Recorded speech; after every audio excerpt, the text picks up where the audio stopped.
दोस्तों आज हम पढ़ने जा रहे हैं limitations of Bohr's theory. Bohr's model जो था एटॉमिक मॉडल, उसकी क्या लिमिटेशंस हैं, उसमें क्या फ्लॉज हमें फाइंड आउट हुई थी।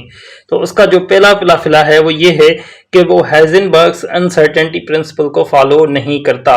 क्योंकि हमने बोहर की स्टेटमेंट पढ़ी है, उसके पोस्टुलेट्स पढ़े हैं, तो वो कहता है कि इलेक्ट्रॉन की पोजीशन बता रहा होता है कि इलेक्ट्रॉन किस शेल में मौजूद है और उस शेल की एनर्जी क्या होगी। ये भी हमें अपनी इक्वेशन के तहत E=h के तहत वो बता रहा होता है कि अब आपके इलेक्ट्रॉन की इस शेल में क्या एनर्जी है।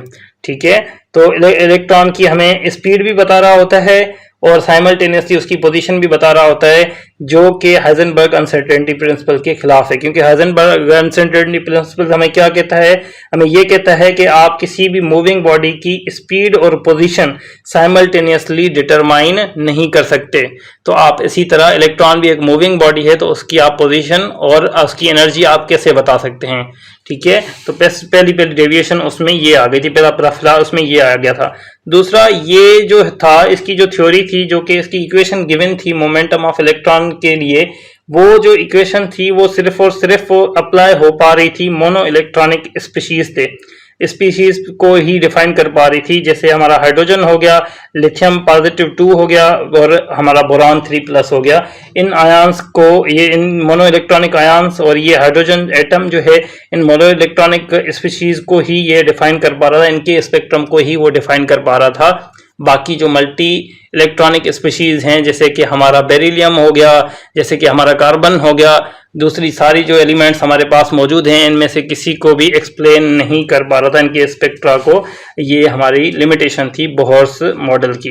ठीक है, और ये दूसरा फेल हो रहा था कि हमें समझा पाए कि ज़ीमन इफेक्ट और स्टार्क इफेक्ट क्यों हो रहे होते हैं किसी स्पेक्ट्रम पे।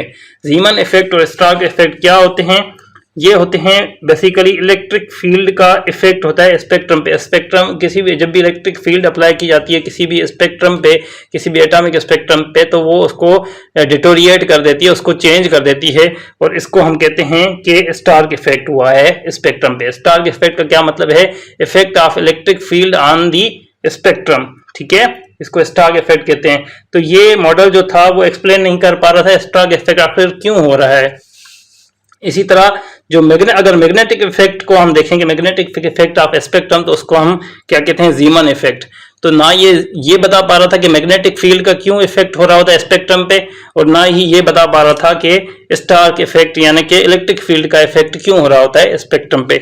ये 3-4 जो है बहुत बड़े फ्लॉज थे इस थ्योरी में, इस मॉडल में, जिसकी वजह से ये मॉडल भी एक्सेप्टेबल नहीं है। अलबत्ता ये बेसिक केमिस्ट्री के कॉन्सेप्ट्स जो हैं वो सही तरह से क्लियर कर देता है हमारे, और बेसिक इलेक्ट्रॉनिक कॉन्फ़िगरेशन करने में इसको बहुत हेल्प कर रहा होता है। इसीलिए आज तक इस मॉडल को यूज़ किया जाता है बेसिक केमिस्ट्री पढ़ाते हुए। Thank you so much.